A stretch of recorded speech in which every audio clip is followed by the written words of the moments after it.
Hello friends, welcome back to our channel maths and science trick and toys. આજના વિડીયોમાં આપણે જોઈશું ગુણોત્તર અને પ્રમાણની પ્રવૃત્તિ।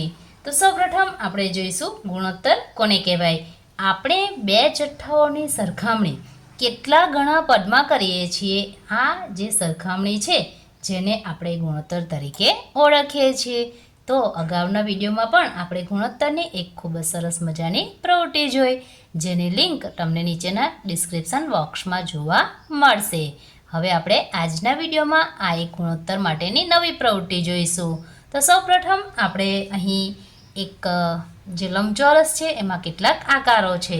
એક ચોરસ આકાર છે, પંચકોણ આકાર છે, લંબચોરસ આકાર છે અને ષટકોણ આકાર છે।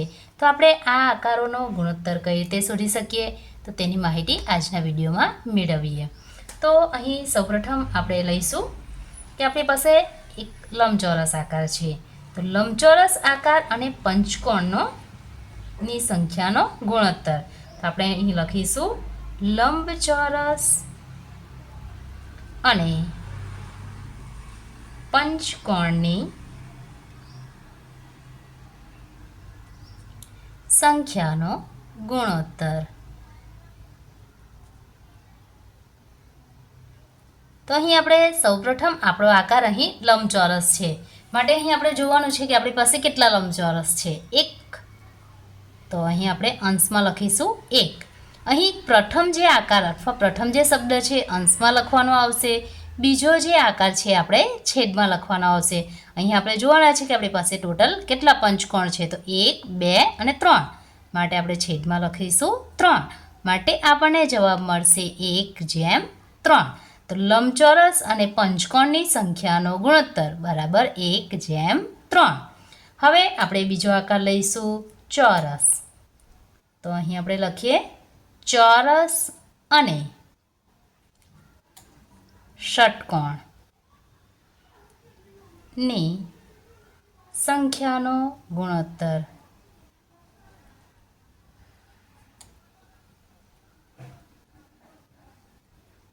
તો ચોરસ અહીં આપણે જોવાના છે આપણી પાસે ટોટલ કેટલા ચોરસ છે, તો અહીં આપણી પાસે 2 ચોરસ છે। તો આપણે ચોરસ શબ્દ પ્રથમ છે જેને આપણે અંશમાં લખીશું, માટે અંશમાં લખીશું 2। ત્યારબાદ બીજો શબ્દ છે ષટકોણ। તો અહીં આપણે જોઈશું કે આપણી પાસે ષટકોણ 1 અને 2 છે, માટે આપણે છેદમાં પણ લખીશું 2, માટે આપણને જવાબ મળે છે 2/2। હવે આપણે ફરીથી એક નવું ઉદાહરણ આમાંથી શોધીશું અને એનો આપણે જવાબ મેળવવા પ્રયત્ન કરીશું। હવે આપણે લઈશું પંચકોણ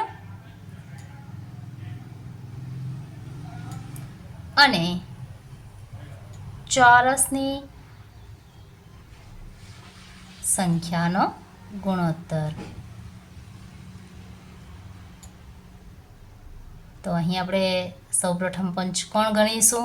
તો આપણી પાસે 1, 2 અને 3 પંચકોણ છે, માટે આપણે અંશમાં પંચકોણ પ્રથમ શબ્દ છે, અંશમાં લખીશું 3 અને છેદમાં ચોરસ 2 છે, માટે લખીશું 2। તો આપણને જવાબ મળશે 3/2। વધુ આપણે એક ઉદાહરણ લઈશું। હવે આપણે લઈશું ષટકોણ અને બધી આકૃતિનો ગુણોત્તર। તો અહીં આપણે લખીશું ષટકોણ અને બધી આકૃતિનો ગુણોત્તર।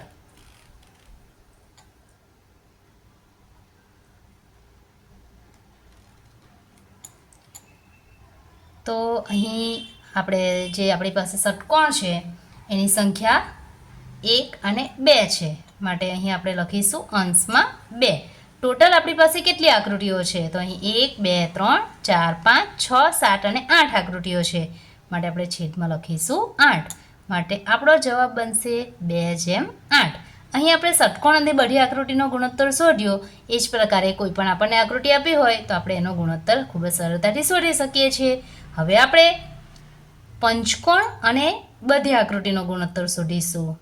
તો અહીં થશે પંચકોણ અને બધી આકૃતિઓનો ગુણોત્તર।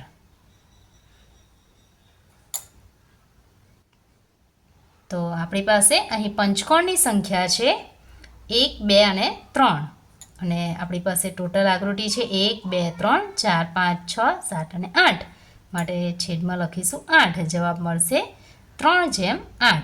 તો આ પ્રવૃત્તિ દ્વારા આપણે ગુણોત્તર જે છે એની ખૂબ જ સરળતાથી સમજ મેળવી શકીએ છીએ.